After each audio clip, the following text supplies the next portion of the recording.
مالك اللي يري وزبي أمانة يري وبرايفت كي أنا برايفت دقرا نرجع برايفت كي قلنا وحاول وعشان يسلموها برايفت كي هاي قال هلا كنت فكار هي ما والله على قصده سويرو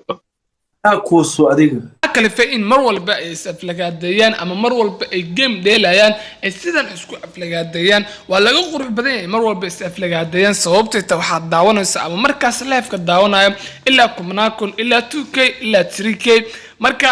taasna waa wax soo laablaabtay in badan boqolkiiba boqol labada fanaan ama la dhihi karo youtuberkaas iyo ama fanaankaas sida la wada ogyahay dagaalkooda meesha uu kasoo bilowday ama ay aas-aaskii oo kasoo bilowda dagaalkii ama waxyaabihii kalifay in oo kamid ahaayeen uu tagay fanaan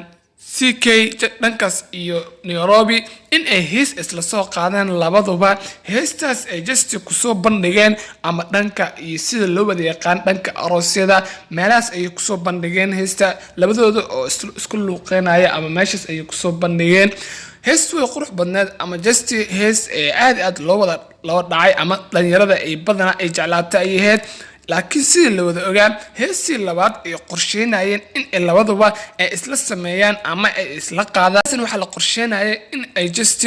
ay dhan muuqaal ahaan ay soo gudbiyaan ama video ahaan loo duubo sababtay tahay heestii hore iyadoo aan dhanka muuqaal ahaan loo duubin laakiin lagu soo bandhigay dhanka iyo aroos ay heestii qaraxday ama heestii waxay sameysay views aad u fara badan ama dhaqaale aad u fara badan sida u taqaanaba qorsheenayo in ay just heestan ay sameeyaan dhan muuqaal ahaan ay ka sameeyaan ama labadooda ay ka sameeyaan si wada jir ah sababtay taa way isla wada qaadayaan ay just waxa dhacday in oo CK ama just youtuberkaas ay dhankaas iyo Nairobi kusoo tago ama wadanka oo soo laabto wadankiisii hore oo kasoo tagay marka heestaas si ahaantiisa keligii soo bandhigay ama meeshaas ahaan kusoo bandhigay marka dagaalkan wuxuu ka bilowday meeshaas ayuu ka bilowday oo aas-aaskiisa ahaa in ay iskhilaafaan ama ay isku noqdaan dad cadow ah sida la wada ogaa dhankaas iyo Instagram-ka ayuu dhankiisa statuska ayuu ahaan wuxuu kusoo bandhigi jiray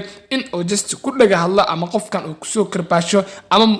lefta oo kusoo karbaasho marka just waxa la sameeyay ama ay lagu karbaashay isagana youtuberkan heestii ahayd mar horan sameeyay heestaas oo noqotay hees just qaraxda ama xitaa aad u fara badan ay kusoo sameeyaan ajaanibta xitaa heestaas waa heestii isdhihi karo ugu saameynta badnaa oo fanaanwisbi oo qaada heestii oo lagu jeclaa ama dhalinyarada ahaan aad u jeclaatay ay kusoo karbaashay youtuberkan oo ku kaliftay in oo xitaa youtuberkan isagana oo hees kusoo karbaasho laakiin ma noqon heestaas hees qaraxda